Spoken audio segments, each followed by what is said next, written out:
The first gunfire came so suddenly that the children could not have understood what they were hearing. On a dirt road in northern Sonora, 3 SUVs from the LeBarón community were moving through rough country on November 4th, 2019, carrying women and children toward another family gathering. Then the shooting started. Bullets tore into the vehicles from the hills and the roadside. Windows shattered. Tires failed. One of the vehicles, carrying Ronita Miller and several of her children, became a death trap under such overwhelming fire that it later burned with the family inside. In the other vehicles, surviving children were hit, thrown into terror, or left alone beside dead or dying relatives in a place so remote that help did not simply appear. What followed was not only a massacre, it was a survival story built out of shock, blood loss, confusion, and the desperate choices children made in the open country after the shooters were gone. The convoy had left the Mormon fundamentalist communities of La Mora and Colonia LeBarón that morning.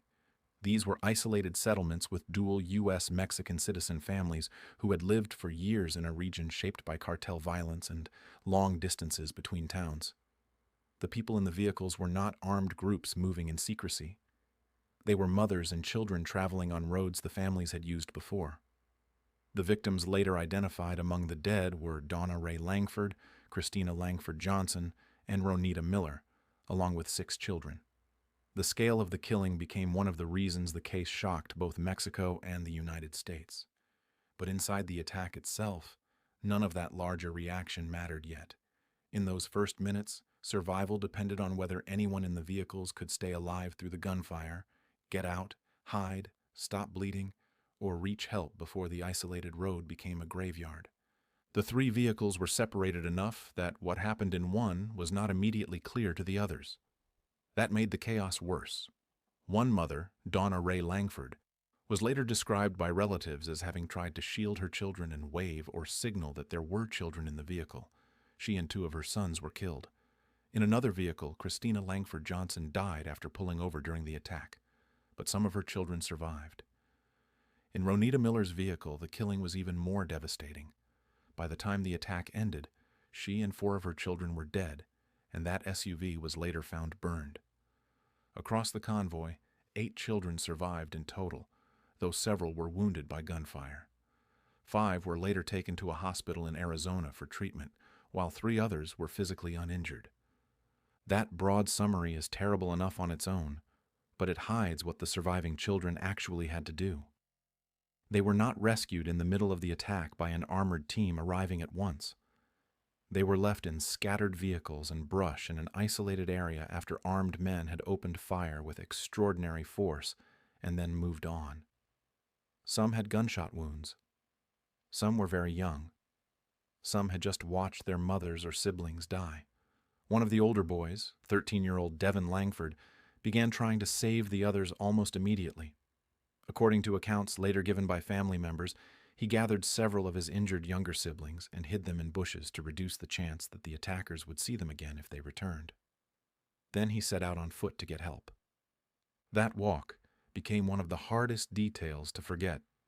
Devin was not moving through a neighborhood where the next house sat 100 yards away. He was in rough country, trying to leave a massacre scene after surviving an ambush himself. Reports at the time described him walking roughly 14 miles for help.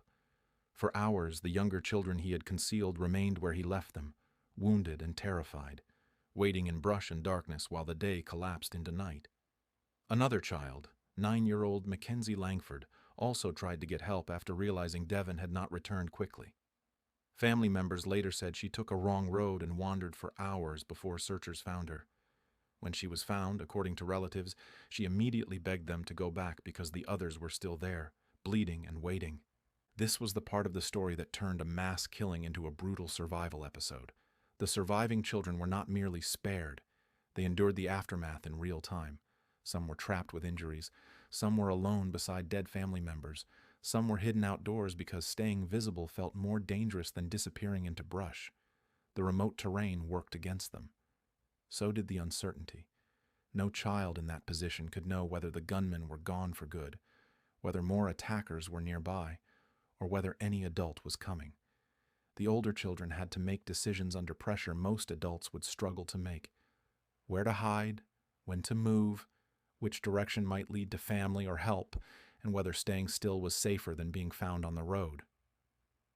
Back in the communities, families knew only that something had gone catastrophically wrong. The convoy had not arrived. Reports came in by fragments. Then images and information began to spread.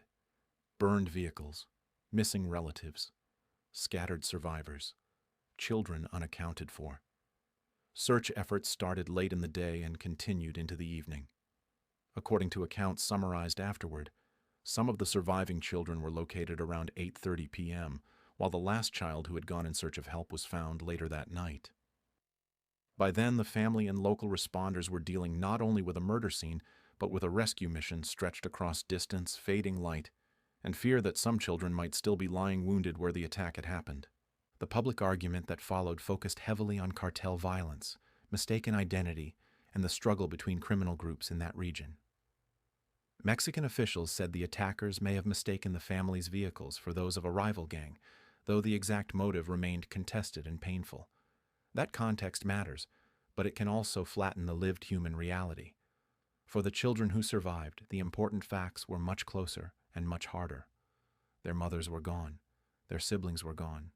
Their bodies had absorbed bullets or shock, and survival depended less on any immediate state response than on endurance, luck, terrain, and the actions of children who refused to stop moving after a massacre had already done more than enough to kill them too. The survivors were eventually brought to safety, and some of the wounded were flown for medical care. But rescue did not end the ordeal. It only ended the immediate risk of dying on the road. What came after was the kind of survival that lasts much longer: surgeries, funerals, public attention, and the burden of remembering the sounds and images of that day. The LeBarón Massacre was widely described through politics, border security, and cartel war, but the children who lived through it carried the most intimate version of the truth. They knew what it meant for a road trip to turn into an execution site. They knew what it meant to crouch hidden in brush while injured siblings waited for help. They knew what it meant for a boy to walk into open country, because no adult remained to do it for him. That is why the story of the surviving children remains so devastating. It is not only that they lived when they were not supposed to. It is that they lived by continuing to act after the adults around them had been murdered and the normal structure of protection had collapsed. A child hid younger children. A child went looking for help.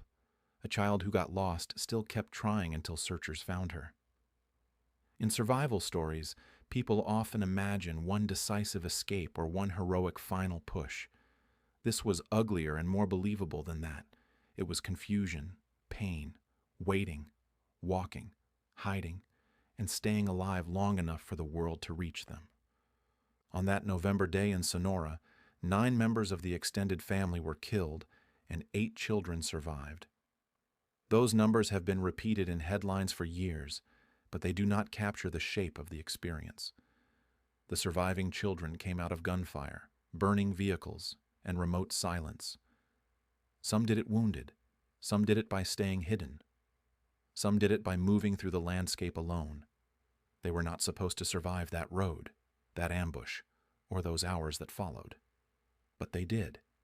And the fact that they did tells the story more honestly than any slogan about cartel violence ever could. Thank you for listening to Horrifying Survival Stories. Subscribe for more stories of those who faced the impossible and lived.